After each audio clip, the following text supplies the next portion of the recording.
दोस्तों, हम सब अपनी ज़िंदगी में कुछ ना कुछ करना चाहते हैं, कुछ बनना चाहते हैं और कई बार जब हमें अपने सपनों की तरफ पुश करने के लिए और कुछ नहीं मिलता तो हम मोटिवेशनल स्टोरीज या मोटिवेशनल स्पीचेस का सहारा लेते हैं। और हर मोटिवेशनल स्पीच में कुछ कॉमन बातें ज़रूर मिलेंगी, जैसे समय बर्बाद ना करना, समय से उठना, मेहनत करना। लेकिन हम में से कितने हैं जो वाकई में इन चीज़ों पर अमल कर पाते हैं, इन्हें अपनी ज़िंदगी में उतार पाते हैं? बहुत कम, क्योंकि हम जल्दी ही अपना सारा मोटिवेशन खो देते हैं। तो स्वागत है दोस्तों आपका एक बार फिर से हमारे चैनल लेट्स बी इंस्पायर्ड में, जहां मैं आज आपके लिए लाया हूं एक ऐसी कहानी जो एंटरटेनिंग होने के साथ साथ आपको एक सीख भी दे जाएगी। आपको कुछ ऐसी बातें बता जाएगी जिससे कि आप अपनी ज़िंदगी में सफल बनोगे। तो इस कहानी को ध्यान से सुनना, क्योंकि यह कहानी आपकी ज़िंदगी बदल सकती है। यह कहानी है एक राजा की और एक ब्राह्मण की। तो कहानी कुछ इस तरह से शुरू होती है। एक ब्राह्मण था, वह बहुत ही गरीब था। जिस राज्य में वह रहता था उस राज्य के राजा बहुत ही दयालु और कलाकारों का और ब्राह्मणों का सम्मान करने वाले थे। तो ब्राह्मण ने सोचा कि क्यों ना मैं राजा को ही कोई सहायता करके उनसे ही धन कमा लूं। राजा की मदद भी हो जाएगी और मेरी भी प्रॉब्लम सॉल्व हो जाएगी। यही सोचकर वह ब्राह्मण राजा के दरबार में पहुंचा और राजा से कहने लगा, हे राजन, मैं आज आपको ज्ञान की 3 बातें बताने आया हूँ। यह बातें आपको पूरी जिंदगी काम आएंगी। राजा ने कहा कि ठीक है ब्राह्मण देव, कहिए। तो ब्राह्मण ने कहा कि मेरी एक शिक्षा की कीमत 1000 स्वर्ण मुद्राएं हैं, तो 3 शिक्षाओं की कीमत 3000 स्वर्ण मुद्राएं होंगी।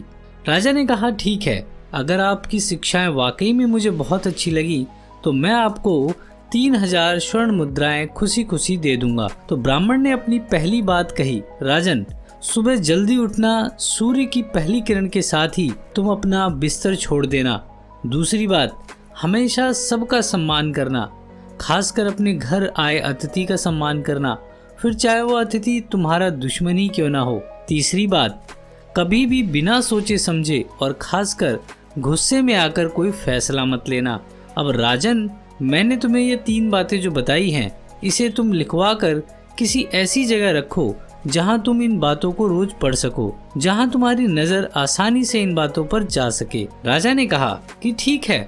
राजा ने वैसा ही किया और ब्राह्मण को 3000 स्वर्ण मुद्राएं देकर विदा किया। अब वह 3 बातें राजा हमेशा रोज पढ़ने लगा। वह जब भी अपने कमरे में जाता तो उसकी नज़र उन 3 बातों पर जरूर पड़ती। अब राजा ने सुबह जल्दी उठना शुरू किया। एक सुबह जब वह उठा ही था तो उसे किसी औरत की रोने की आवाज आई। उस समय सूर्य अभी पूरी तरह से आसमान में नहीं निकला था। राजा उस आवाज की ओर गया और उसने देखा कि एक बहुत ही सुंदर औरत जो गहनों से लदी हुई थी वह रो रही थी। तो राजा उस औरत के पास पहुंचा। उसने पूछा कि आप कौन हैं और ऐसे क्यों रो रही हैं? तो उस औरत ने कहा, मैं राज्य लक्ष्मी हूँ। कल इस राज्य के राजा की मृत्यु होने वाली है और इसीलिए मैं शोक मना रही हूँ। मुझे अब यहाँ से जाना होगा। राजा ने कहा कि मैं ही इस राज्य का राजा हूँ, लेकिन मेरी मृत्यु कैसे होने वाली है? तो राज्य लक्ष्मी ने कहा कि कल एक सांप आपको डसने वाला है। और इतना कहकर राज्य लक्ष्मी गायब हो गई। अब राजा का कोई बेटा नहीं था, सिर्फ एक बेटी ही थी।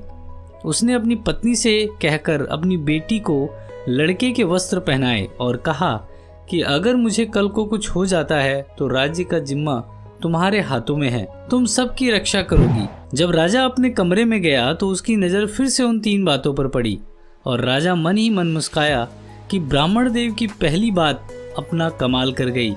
राजा को पता चल गया था कि राजा की मृत्यु का समय है। अब राजा की नज़र ब्राह्मण की दूसरी बात पर पड़ी कि घर आए शत्रु का भी सम्मान करना चाहिए। तो राजा ने सोचा कि किस रास्ते से वह सांप मुझे काटने आएगा। मैं उस रास्ते में गुलाब की पत्तियां और सुगंधित इत्र मतलब परफ्यूम छिड़कवा देता हूँ ताकि वह सांप आए तो उसे अच्छा लगे। राजा ने ऐसा ही किया। जब वह सांप आया तो वह अपने रास्ते में गुलाब की इतनी अच्छी खुशबू से हैरान भी हो गया और खुश भी। जब वह राजा के पास उसे डसने पहुंचा तो राजा ने कहा कि मैं जानता हूं कि तुम मेरी मृत्यु बनकर आए हो, पर ठीक है, तुम मेरे घर आए अतिथि हो, इसलिए मैं तुम्हारा सम्मान करता हूँ। और राजा ने उस सांप को कटोरे में दूध दिया। सांप राजा के इस व्यवहार से काफी हैरान भी हुआ और खुश भी।